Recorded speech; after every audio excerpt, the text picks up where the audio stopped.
Buenos días, bienvenidos todos a esta jornada que organiza la Universidad Miguel de Cervantes sobre un tema tan apasionante como las estrategias electorales. Hoy tenemos con nosotros a un invitado verdaderamente de postín, Miguel Ángel Rodríguez. Yo haré una presentación muy breve porque creo que es sobradamente conocido. Simplemente, si acaso, recordar un par de anécdotas con las que yo le asocio a él personalmente, quizá porque un poco su lanzamiento, como su salto, digamos, de su cambio de bando de la arena periodística al otro lado, al lado de las portavocías y del asesoramiento de los medios, de los partidos políticos, coincidió prácticamente con mis inicios profesionales. Yo recuerdo todavía como Miguel Ángel Rodríguez, siendo periodista del norte de Castilla, fue lanzado a cubrir aquella campaña electoral en la que José María Aznar peleaba por la presidencia de la Junta de Castilla y León con un PSOE que en esos momentos gobernaba. Era muy comentado entonces en la profesión como Miguel Ángel, que entonces era un periodista fogoso y combativo, ahora lo sigue siendo de otro modo,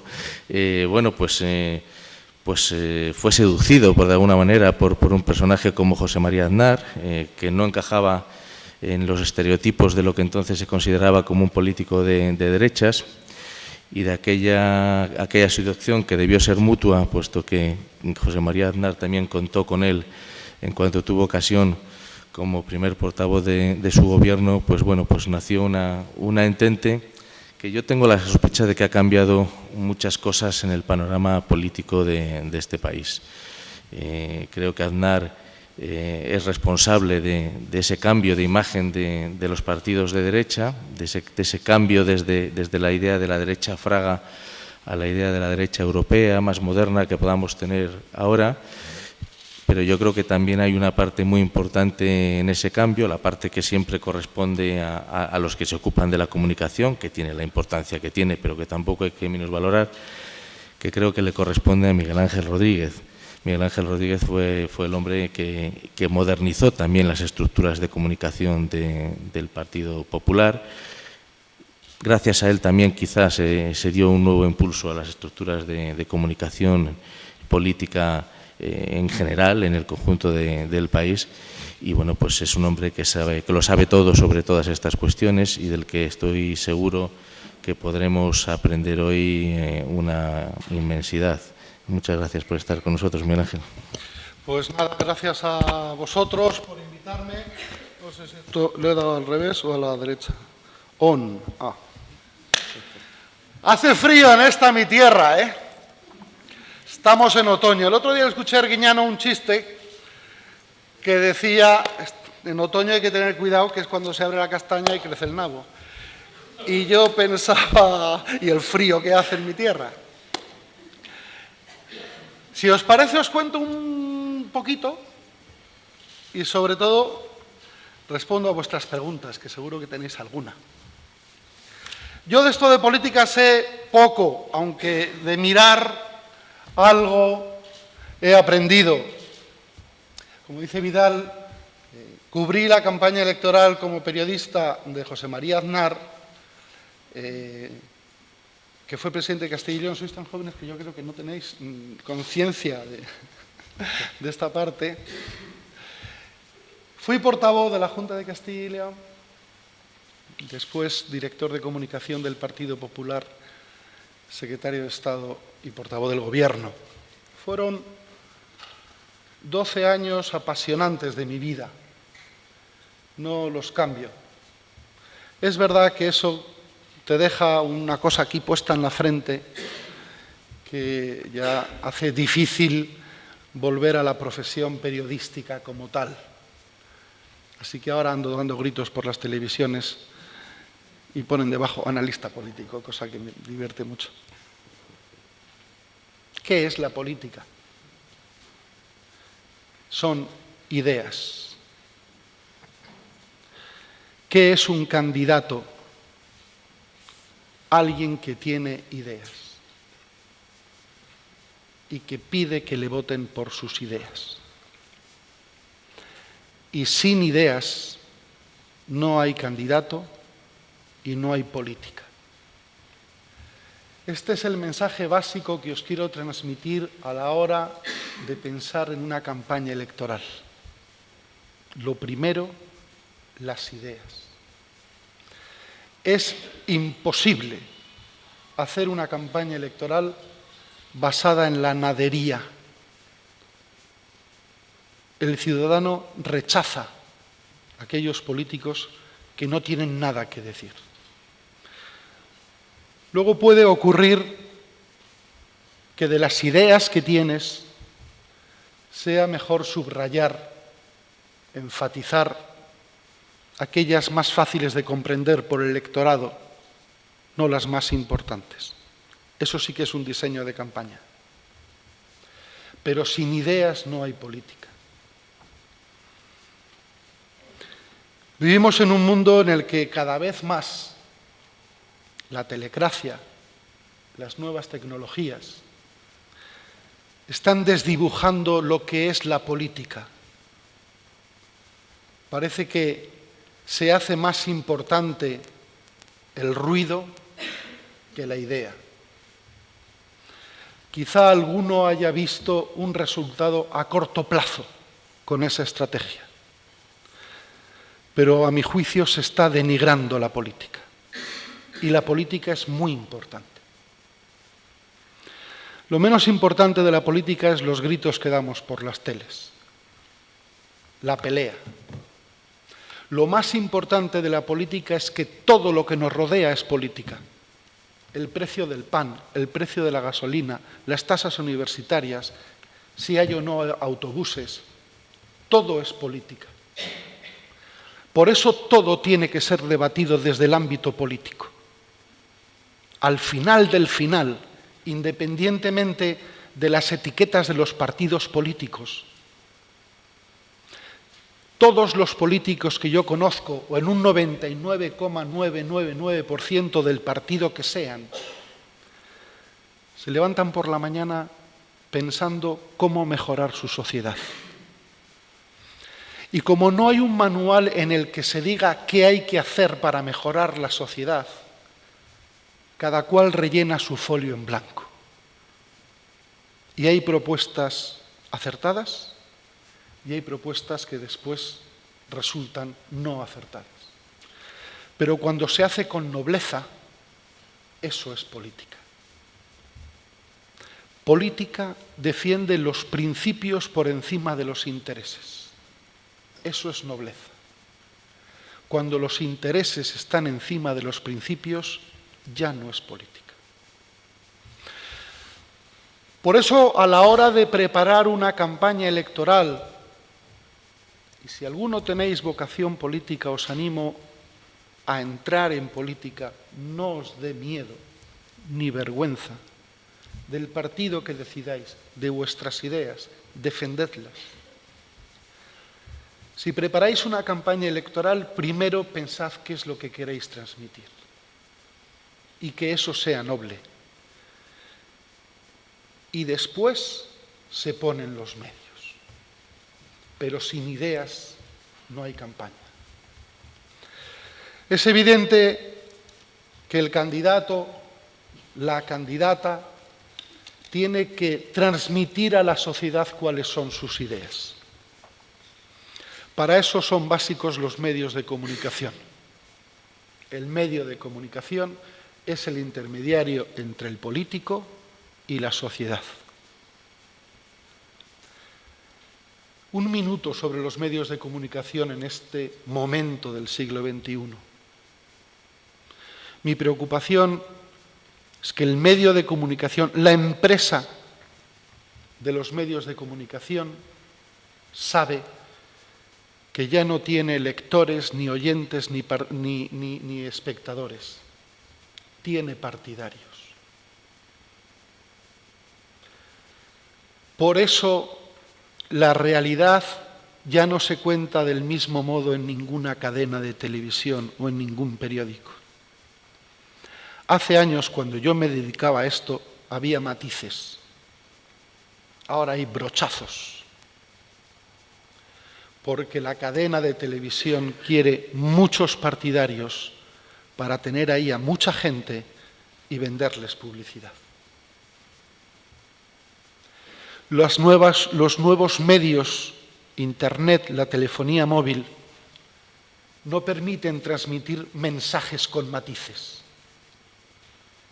Twitter son 142 caracteres. Hemos resumido nuestra vida en 142 caracteres y no hay más. Cuando la vida se transmite en 142 caracteres, es matemáticamente imposible tener un debate de matices. Así que si parece que mañana el Papa publica un libro en el que habla del preservativo, hay que contar en 142 caracteres de Twitter, en 12 palabras de un titular de periódico, en 20 segundos de televisión, qué es lo que dice el Papa. Así que lo más sencillo es decir, el Papa admite el condón para las prostitutas. Eso es un buen titular. No sé si es la verdad, pero vende. Por tanto, es verdad que en esta circunstancia, en la que tampoco abundan grandes ideas en los partidos políticos, ni en los políticos, en el que la circunstancia de medios de comunicación es que tenemos 1000, pero no podemos matizar. El riesgo de una campaña electoral consiste en hacer solo titulares, buscar solo fotos de impacto y terminar haciendo el friki. Esto está ocurriendo estos días en Cataluña. Luego echarán la culpa al centralismo y a España y todo lo que quieran. La campaña electoral de Cataluña que estamos viviendo estos días es la más deleznable que nunca se ha vivido en España. No toméis nota de ese modo de hacer política. Sentar en un estrado a una señora en topless, poner a una señora con gemidos delante de una urna, hacer un videojuego disparando bombillas y poner al presidente de la comunidad como el Superman, y creo que todavía me falta alguna otra fricada, sí, hay un tío que roba la cartera a otro y eso es España, que expolia Cataluña. Eso no es una campaña electoral. Lo que eso consigue es alejar a la gente de la política. Hoy cumple Su Majestad el Rey 35 años desde que fue coronado. Es buen día para hacer balance. ¿Es este el país que queríamos hace 35 años? Yo creo que en muchas cosas sí. Y en muchas cosas se han superado las expectativas. Pero en otras cosas hemos cometido graves errores. Entre otras, el modo que tenemos de concebir la política. No puede ser que los políticos sean el tercer problema para los españoles. No puede ser que si preguntas a la gente no tengan a ningún político como ejemplo, ni de su vida, ni de su cultura, ni de sus ideas.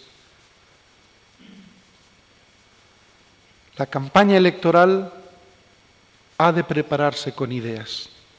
Y si hemos llegado 35 años después de preparar campañas a entender que los políticos son un problema, todos los que hemos estado en política hemos fracasado.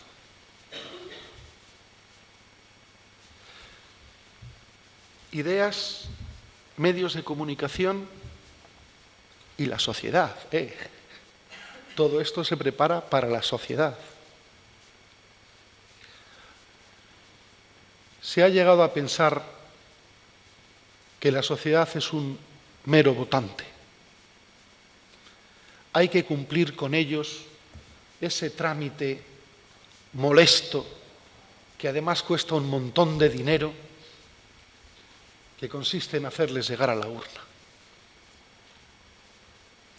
Creo que en estos 35 años hemos perdido la consciencia, el concepto de lo que es la sociedad. La sociedad no puede ser un votante, como no puede ser un espectador delante de la pantalla para comprar el último anuncio. A la sociedad hay que oírla más. Tenemos los medios para que ahora se les escuche. Pero si he criticado los mensajes y he criticado los medios de comunicación, permitidme también que critique a la sociedad. Resulta que con todos los medios que tenemos en la mano, desde la sociedad normalmente también se reciben fricadas. Solo hace falta entrar en los chats de Internet o en los comentarios de las noticias de los periódicos para ver las tonterías que se escriben. Solo hace falta ver la escasa participación de la sociedad en el hecho político para ver la oportunidad que estamos perdiendo como sociedad. Y si la sociedad no se mueve, si entiende que como mucho tiene la obligación de ir a votar cuando le convocan, si no pide responsabilidades, la sociedad, ella misma, se queda fuera de juego.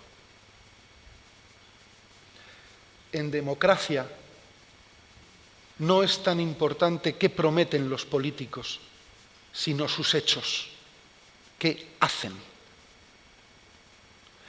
Si la sociedad no es capaz de evaluar permanentemente, perdemos la oportunidad de tener un país mejor. Termino. A pesar de que hoy la política en España, no solo en España, en todo el mundo, está infravalorada, yo creo mucho en la política. Es verdad que hace 2 años el mundo entero despertó un primer lunes después del primer martes o un primer martes después de no sé qué lío tienen los norteamericanos, cuando fue elegido Obama. Su campaña electoral es la primera que verdaderamente utilizó Internet, sobre todo para financiarse. Una campaña dirigida solo a la televisión. No sé si tuvisteis oportunidad de ver alguna entrevista con él, pero repetía eslóganes permanentemente. No obstante, aquello gustó. Gustó a los norteamericanos y a la mayor parte del planeta. 2 años después hemos visto, hace 3 semanas, que el pueblo norteamericano le ha dado un revolcón como nunca se había dado un presidente de Estados Unidos a los 2 años de llegar. A pesar de eso, yo creo en la política. Creo que solo con la política somos capaces de entendernos. Y que la política es mantener principios. Lo he dicho antes, principios no intereses.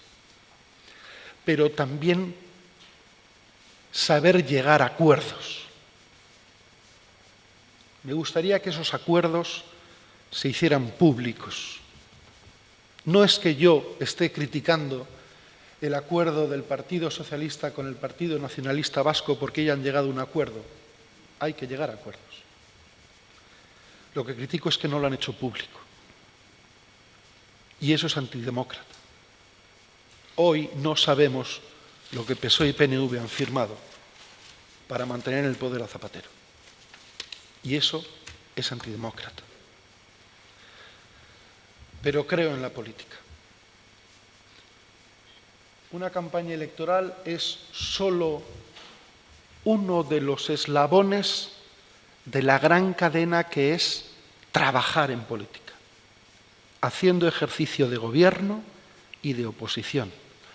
Y tan importante es el gobierno, es más importante que la oposición, pero sin oposición en el ámbito regional, en el ámbito local, en el ámbito nacional, en el ámbito internacional, sin oposición, la democracia está herida. Francamente interesante, había comentado Miguel Ángel quería una intervención breve, pero yo creo que lo ha dicho casi todo, aunque hay muchas preguntas que sugieren sus palabras y que estoy seguro de que vais a plantearle. Sí, yo le quería comentar, al hilo de lo que decía de las 140 y pico palabras. No, caracteres, 142 caracteres, Twitter. O caracteres, de lo de la imagen, que algunos dicen que vale más que 1000 palabras, de lo que decía el Papa y sobre todo de lo de las ideas, pensando en los 10 mandamientos, que deben de ser unas 70 palabras, no deben de ser más. Todas las he contado. De ese orden, grosso modo, porque hay mandamientos de 3 o de 2, pues 2 por unas 70.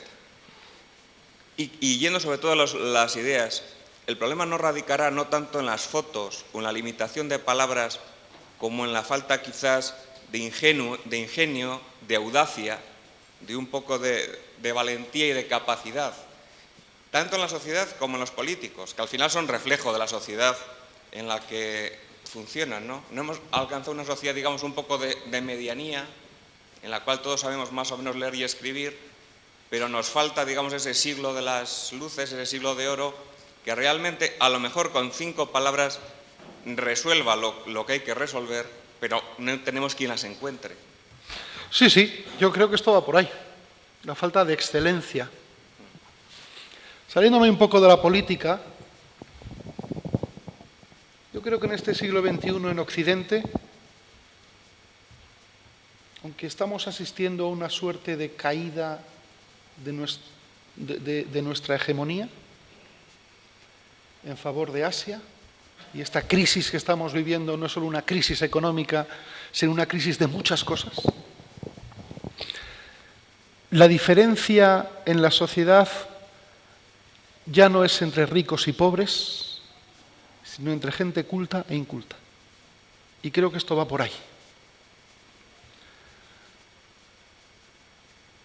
En España, al menos cuando yo era joven, se confundía cultura con petulancia. Creo que lamentablemente mantenemos ese desdén contra el culto. No estoy hablando del culto religioso, contra las personas cultas.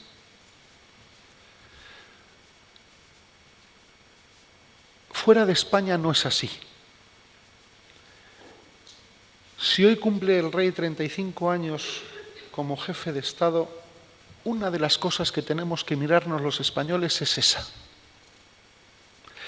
Porque si no tenemos una conciencia de lo que tiene que ser nuestro modo de vivir culturalmente, todo lo que hagamos se queda en baladí, en nada.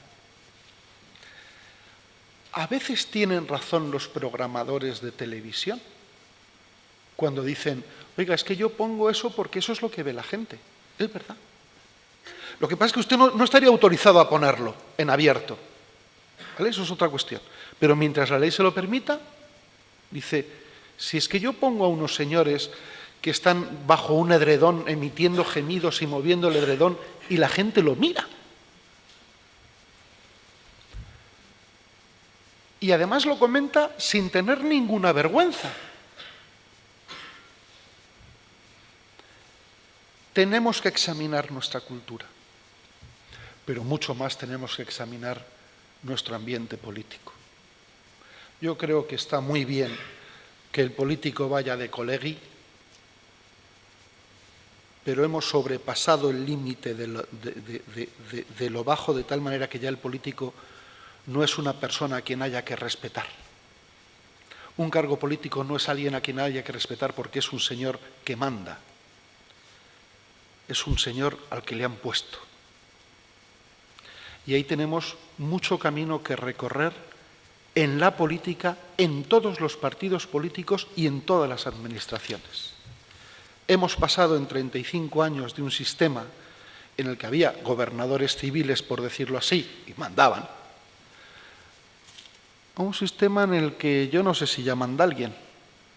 Y desde luego, con muy poco respeto por parte de la gente. Creo que esto lo tenemos que examinar. ¿Es fácil hablar de esto en las televisiones? Pues no, porque seguramente si yo estuviera en un debate y hubiera dicho lo mismo que os he contado en esta conferencia, ya tendría enfrente a alguien que por alguna frase me estaría llamando o facha, o homófobo, o en fin, siempre hay algo para decir. Si seguimos haciendo de la política la etiqueta fácil y nos olvidamos de los matices, nos vamos a cargar la política.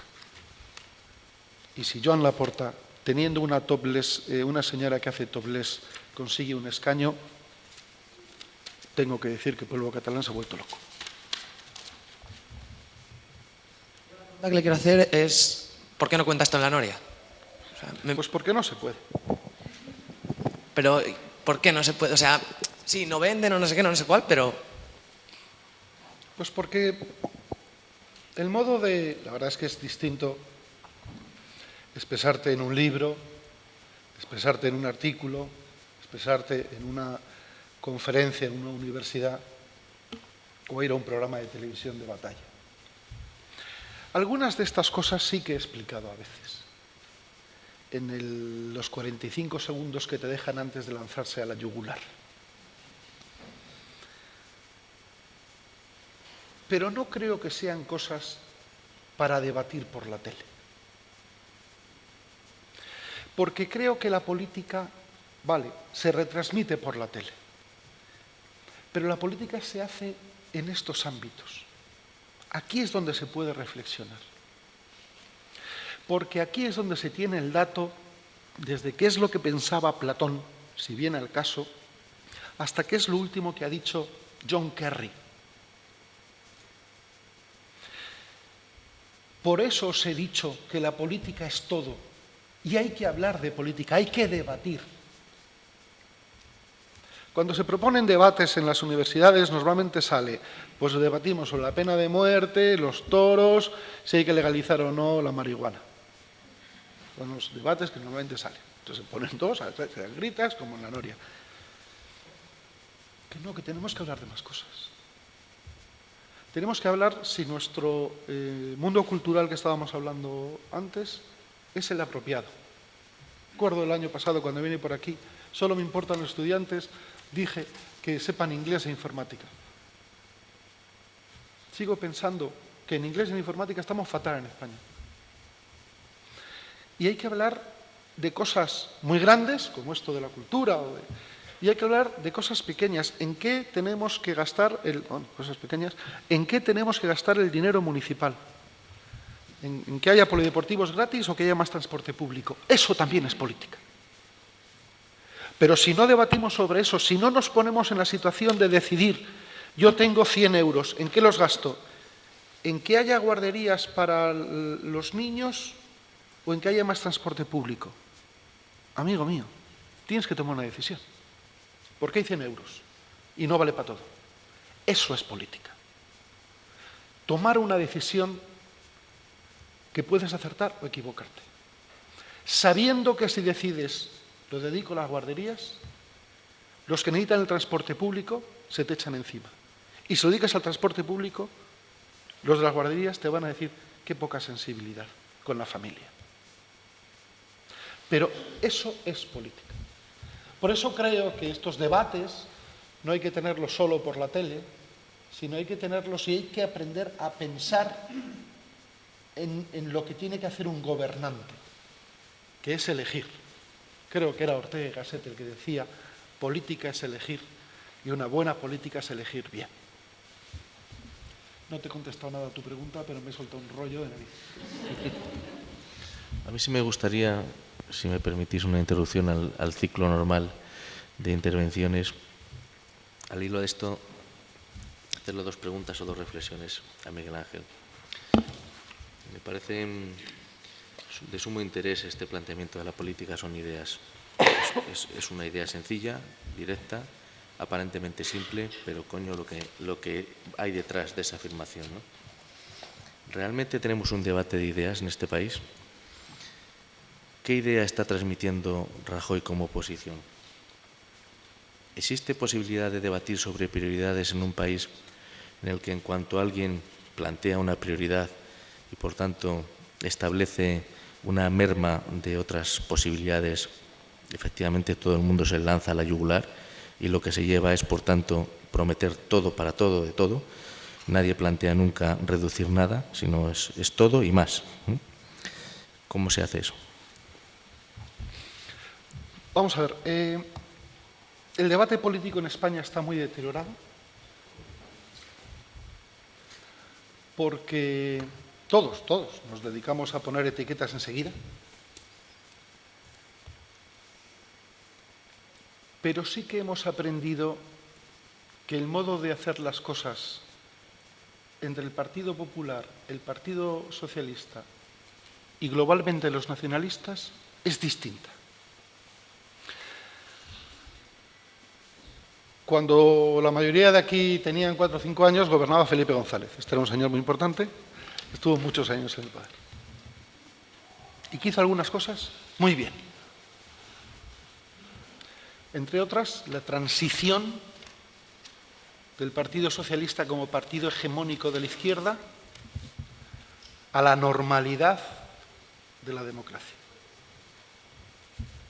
Y luego hizo cosas muy mal. Después de González vino José María Aznar, que hizo algunas cosas muy bien, sobre todo la política económica. Hizo algunas cosas mal, que no digo porque será titular si lo digo. Y quiero que compren mi libro de Aznar. Y ahora ha llegado Zapatero, que ha hecho las cosas mal. Y algunas otras muy mal.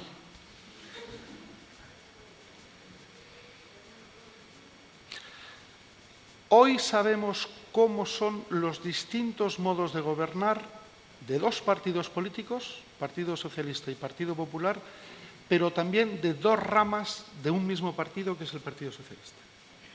Hoy la gente, ahora cuando está protestando por la situación económica, está haciendo referencia a que antes las cosas le iban bien.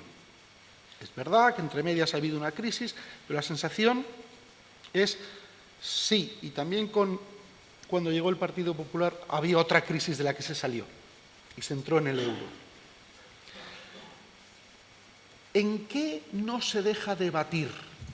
En lo que se llama política social. Porque ahí las etiquetas van como una moto. Si el Partido Socialista dice hay que hacer caso a los inmigrantes, los del Partido Popular dicen ya estamos con demagogia, y si el Partido Popular o el mismo Partido Socialista dice hay que poner coto a la inmigración ilegal, ya sale otro que dice usted lo que es un xenófobo.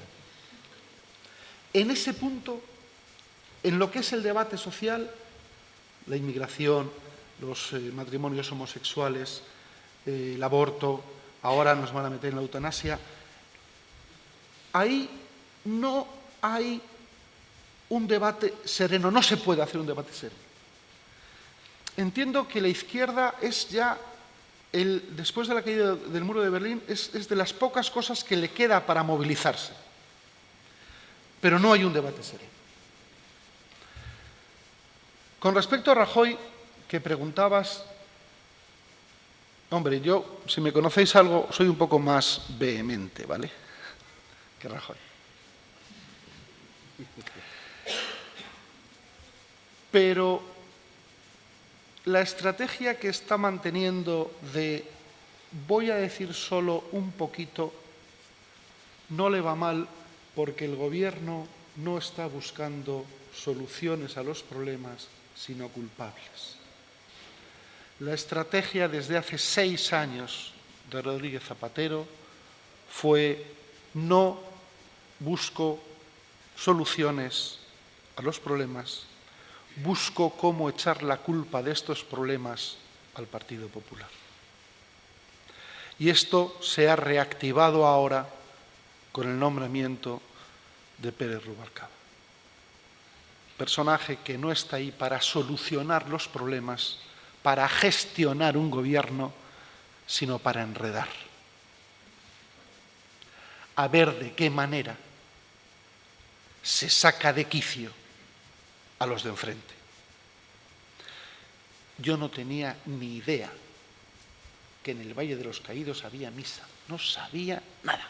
Creía que era una cosa que estaba ahí, que iban los japoneses, hacían fotos, y resulta que había misas. No tenía ni idea. Bueno, pues ahora me he enterado porque lo han cerrado. Lo han cerrado porque se caía o porque había un culto excesivo. No iba nadie. Lo han cerrado para ver si enredan. Entonces yo mismo me veo en la obligación de saber que hay misas. Es más, de defenderlas. No tenía ni idea. No tenía ningún interés de defender ninguna misa, ni menos el Valle de los Caídos. Pero oiga, si la cierran, eso vale como ejemplo de qué es este año que nos va a tocar vivir con un gobierno hecho para enredar y no para gobernar. Sí. Miguel Ángel ha comenzado su intervención. Levanta la mano. Ahora te veo. Yo. Ha comenzado su intervención diciendo que sin ideas no hay política y que estas ideas han de ser nobles, que tienen que estar regidas por unos principios, que no han de primar los intereses. Entonces, mi pregunta es, ¿a día de hoy en España hay política? En líneas generales, sí. Bueno, yo creo que bien sabéis que soy crítico con Rodríguez Zapatero y que he publicado este libro, así habló Zapatustra, de los 6 años de este sexenio del fracaso, el fracaso de un izquierdista radical en el poder.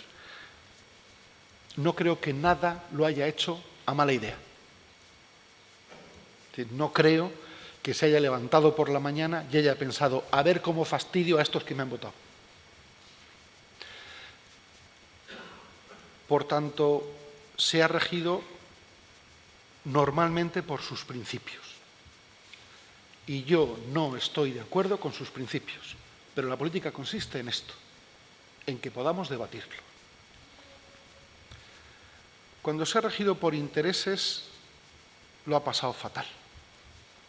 En este minuto lo está pasando fatal con el Sáhara. Ha cambiado sus principios por unos intereses que no ha explicado.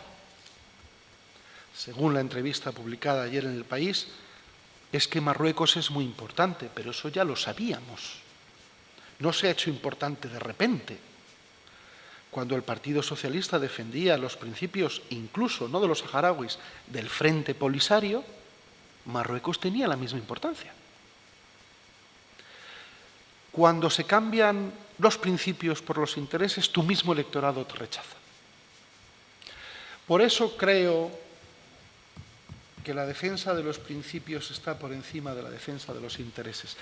Y si cambias de pensamiento, que tiene que suceder, explícalo, pero no des la orden. Y sobre todo, no digas que ahora los equivocados son los demás. Cuando la ministra de Cultura la semana pasada pidió a los de La Ceja que se callaran, nos quedamos todos asombrados. O sea, que ahora se tienen que callar, porque te critican a ti. No puede ser. En líneas generales sí se hace política y en líneas generales el campo está cada vez más embarrado. No sé si juegas al fútbol, pero en un campo embarrado se juega mal. Hay más patadas, más codazos.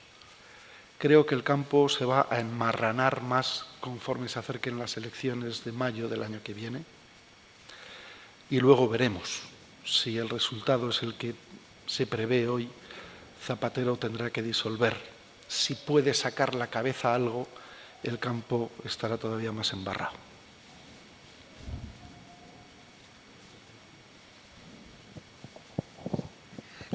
Hola, buenos días. Mi pregunta, y empiezo por la pregunta antes de que alguien me diga que la reflexión es excesiva, es ¿y cómo cambiamos esto? Porque has hecho una reflexión con la que estoy completamente de acuerdo, al 100%, y de las que es muy difícil de sostener en la calle o en un programa de televisión. Entiendo muy bien por qué en la Noria no puedes plantear estas cosas, pero con esto empezó Sardá ya por el 97, yo que soy un poco mayor, entonces por eso me acuerdo, con su programa de Crónicas Marcianas y demás, en donde siempre lo fácil es la opción, y cuando lo fácil es la opción, el político toma muy buena nota de eso, vende lo fácil, el electorado que solo se queda en la reflexión de los 140 caracteres y no va más allá, y no va en los matices, que los matices están todo. Cuando en la cadena de implicaciones solo te quedas con la conclusión fácil y no mides de dónde viene todo eso, cuando en las propuestas solo estás hablando de las conclusiones finales, no de lo que lo origina, no de si... Aquí nadie habla de si es bueno que las comunidades autónomas tengan la política de educación o no, cuando para mí eso es una de las claves y de los grandes errores de esta democracia. Es decir, la pregunta de cómo cambiamos esto es que la propia democracia y la propia responsabilidad de los políticos ha llevado a esto y esto se retroalimenta. Entonces, ¿cómo paramos esto? ¿Cómo le damos la vuelta? ¿Cómo hablamos de responsabilidad? ¿Cómo vendemos, como decía Churchill, sangre, sudor y lágrimas? Y no pretendo, ¿no? Pero creo que me explico con suficiente claridad. Gracias. Este es el asunto, amigo. Pero primero tenemos que ser conscientes. Me parece que en estos 35 años los españoles hemos hecho cosas maravillosas. Desde la transición, ejemplar, hasta el desarrollo autonómico. Las autonomías, en líneas generales, funcionan muy bien. Los pueblos están preciosos, están iluminados, están limpios. Las comunidades autónomas han recuperado pues, muchas cosas, desde la cultura hasta han diseñado mejor las políticas económicas, las políticas territoriales, en líneas generales. Ahora, estamos metidos en un gasto que no puede ser. Hemos comprado funcionarios, no hay ya más gente para comprar funcionarios. Hemos tenido muchos errores. Sí, no sé si muchos o pocos. Hemos tenido errores. Ahora ya tenemos que empezar a corregir. Una de las cosas fundamentales de la política, hace 35 años, es que era más importante el número de gente que la gente con valía. Y hay que tener mucho cuidado cuando se dice esto, porque también los países no democráticos como los comunistas confían más en el buró político que en la gente. Por tanto, hay que tener cuidado. Pero tenemos que ser conscientes de que a la política no se puede llegar solo porque eres de determinado partido, sino porque tienes determinados conocimientos. Mi crítica a Cerolo no es que sea homosexual. Hay artistas homosexuales, ingenieros homosexuales y... Lo que critico es que viva de ser homosexual. Viva en política por eso. Tenemos que elevar el nivel político, el mensaje político, el debate político. Pero con mucho cuidado, porque esto te lo está retratando las televisiones y una misma entrevista te pueden sacar lo que tú quieras.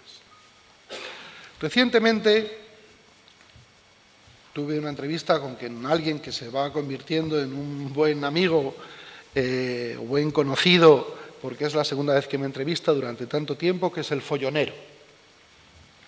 Estuve 5 horas con él. Sacaron de mis respuestas, calculo, unos 55 segundos. Bueno, podían haber sacado otra cosa. Si yo hubiera sido político, no me había arriesgado a estar 5 horas. Porque sé que después te puede destrozar el montaje. Pero tenemos que animar a los políticos a tomar también ese riesgo. Algún día resultará que lo que cuentas no te sacan solo lo que he dicho de Cerolo, sino su contexto. ¿Cómo cambiamos esto? Con la intención de cambiarlo.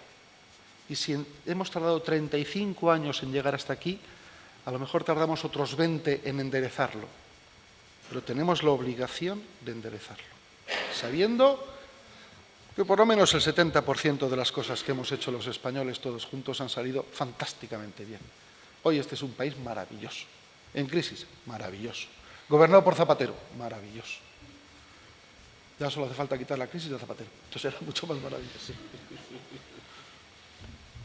Estoy aquí. Buenos días. He escuchado con atención tu reflexión, entonces yo he sacado la conclusión de que hemos llegado a la banalización de la política, pero bueno, yo sí que te he seguido un poquito tu carrera. Tú fuiste uno de los primeros que creó, bueno, que concibió un meeting como un plato de televisión, poniendo un eslogan. Tú creaste también en buena medida Aznar, la figura de Aznar como candidato es en buena parte tuya. Entonces, ¿qué tenemos que hacer? ¿Hay una contradicción en lo que tú has hecho a lo que ahora defiendes? ¿No hay que hacer caso a las televisiones y hay que volver al meeting de pueblo cercano? Y una segunda pregunta, ¿qué te parece que Rajoy lleve sin contestar una rueda de prensa, pues no sé, meses y meses, que no se enfrenta a los periodistas? Su último horroroso. No sé cómo los periodistas van a las ruedas de prensa de Rajoy si no contesta preguntas. Vamos, y los demás, es decir, ahora se han puesto de moda que hablan y ya. Y pues oiga, por favor, para eso mande usted al secretario y luego que mande un fax. ¿Vale? No creo que me esté contradiciendo entre lo que ha sido mi trabajo y lo que os estoy contando. Porque esto que estoy contando lo he pensado también cuando hacía mi trabajo. Por eso, entre otras cosas, no concebí nunca una rueda de prensa sin preguntas. Recuerdo que nos pasamos la campaña electoral de Andalucía del año 91, me parece que era, o 90, contestando cada día las mismas preguntas sobre el caso Naseiro. Pero había que hacerlo. Y el periodista pregunta lo que le dé la gana y tú también respondes lo que quieras. Lo que sí que hice desde el punto de vista de intendencia política fue resumir los actos políticos en palabras más comprensibles para la gente y más fáciles de transmitir.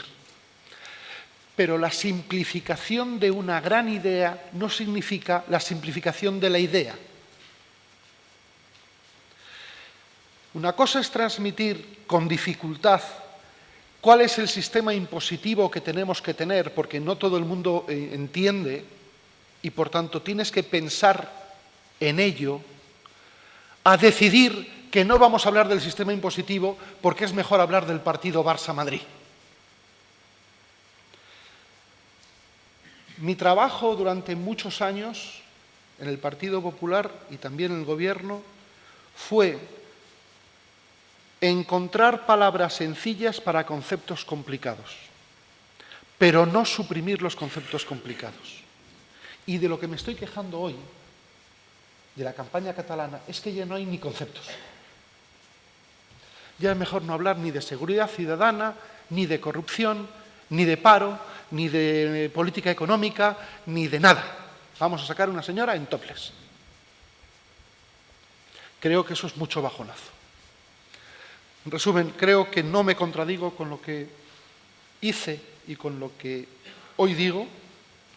Y creo que, claro, igual que cuando uno de vuestros catedráticos, de vuestros profesores, os habla de Kant y no lo explica exactamente como viene en el libro escrito por Kant, sino con las palabras que hacen que después te acerques a ese libro.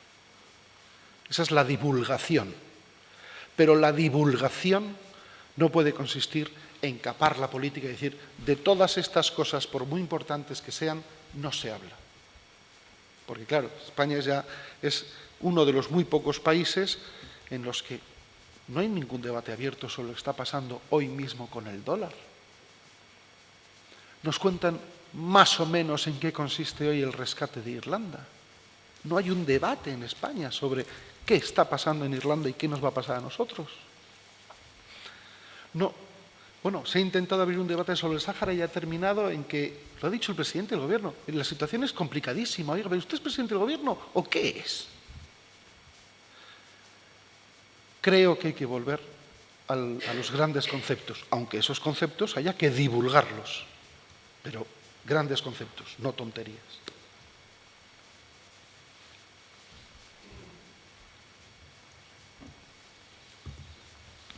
¿Qué pasa? ¿Que os he machacado o que tenéis hambre y os queréis marchar? Sí. Ignacio. Uy, qué peligro.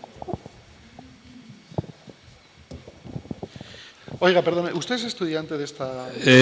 Todavía no. Pues entonces no sé si tiene permiso. Pero quisiera incorporarme al elenco estudiantil. Usted incorporó como uno de los instrumentos, de las herramientas de las campañas electorales, la televisión, entendida como pool. Ahora bien, con el paso del tiempo y en la evolución de las propias campañas, seguramente la televisión ha dejado de ser, a los efectos de los partidos, un pool del que luego los periodistas disponían con libertad para convertirse en una herramienta de manejo exclusivo de los propios partidos que proporcionan señal institucional, por entendernos todos, y que luego las televisiones reciben sin más en sus domicilios y seguramente cortan hasta la propia voluntad del partido en cuestión, porque lo más probable es que haya 3 o 4 mensajes y poco a escoger. ¿A usted qué le parece este modelo? Vergonzoso. Lo estamos viendo estos días. Yo no estoy de acuerdo con que revienten los mítines de Pérez Rubalcaba, los saharauis, pero como la señal la da el Partido Socialista, no sabemos quién está gritando. Simplemente vemos a Rubalcaba que se calle y dice, vale, vale, vale, la gente empieza a aplaudir, y si tú estás en un bar y no has oído al locutor, qué manera tan rara de hacer un mítin, ¿no? En mi época, cuando yo empecé, por eso soy más viejo que la pana, había una televisión española, que podía hacer lo que quería. En mi época, además, se dedicaba a sacar los asientos vacíos de los mítines. Bueno. Después empezaron las autonómicas. Y entonces ahí iba Televisión Española y otros 3 cámaras, que ya aquello, más las radios, empezaba a ser incómodo. Y después empezaron ya las privadas. Y entonces ya aquello era un follón. Por eso, y porque nosotros empezamos a saber manejar la imagen, empezamos a dar señal a las televisiones, que significaba que nosotros poníamos a veces hasta 4 cámaras y una grúa, una cabeza caliente. De esa realización dábamos 2 señales. Una, la cámara fija en el orador, y otra, una señal realizada. Por si acaso, que yo solía estar en la realización, yo estaba con el público en una panorámica mientras el orador estaba diciendo lo que verdaderamente interesaba a la audiencia, al periodista. Así que si no lo tenía en la señal realizada bonita, lo tenía en el plano fijo. Pero además, todo el mundo podía entrar con su cámara a grabar lo que quisiera. De tal manera, porque era evidente que si a mí me ocurría, y esto ocurre, lo que le ha ocurrido a Rubalcaba, que le revienta el mitin, yo no me voy a ir con las 4 cámaras a hacer una realización de los que estén gritando. Para eso estás tú, con tu cámara. Ahora se ha prohibido. Y lo insensato es que las televisiones lo aceptan. ¿Pero por qué? Porque es más barato. Porque así no te gastas a un equipo que va. Si el equipo además está. Me parece que, como me preguntaban antes, el hecho de que no se admitan preguntas en las ruedas de prensa, de que se esté dando señal institucional de los partidos y que la comunicación política se haya convertido en una suerte de remitidos, que había cuando empezamos, el gobierno civil mandaba remitidos, y entonces a veces eran de obligado cumplimiento publicarlo. Esto no es periodismo ni es política. Así que creo que al punto en el que hemos llegado, a lo mejor es, pues hombre, muy cómodo recibir la señal, incluso la imagen puesta en Internet, pero que eso sea la norma en los grandes mítines, en los grandes actos, me parece que es como si llegas un día a la rueda de prensa del Consejo de Ministros y el portavoz no admite preguntas. Pues oiga, eso ya no es una rueda de prensa, es una alocución.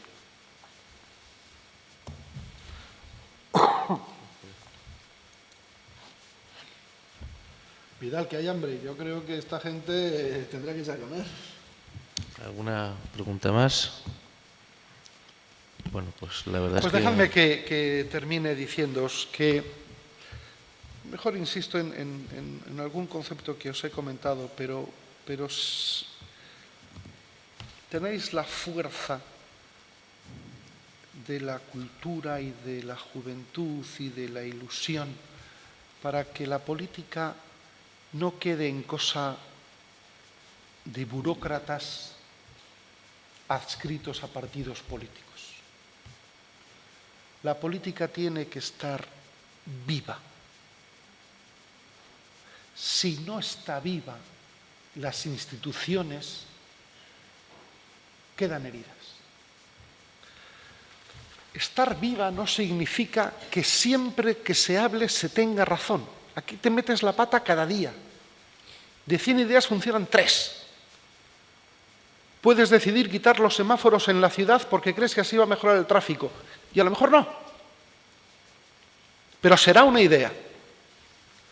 El problema es que en esta situación de crisis en la que estamos, es imposible que las cosas cambien si no se mueve nada. Y estamos obligados a movernos, porque estamos todavía al comienzo de la crisis económica y de la crisis de nuestra sociedad. Nuestra sociedad occidental está en crisis. Tenemos que saber qué está pasando en el mundo asiático y en parte del mundo musulmán para intentar conocer por dónde van los tiros del siglo XXI. Pero Occidente, que ha funcionado en los últimos 8 siglos, no puede darse por vencido. Y para que esto funcione, tenemos la obligación de pensar cómo hacer lo que funcione. Así que aunque no os dediquéis a la política, aunque vuestra actividad principal no esté en ninguna institución, os invito a que en vuestro ámbito penséis a menudo cómo resolvería yo este problema sabiendo que lo que tengo encima de la mesa es un problemón. Y seguro que a fuerza de pensar en ello, o dais con la solución o por lo menos os gustará el debate interno. Gracias, amigos. Pues muchas gracias.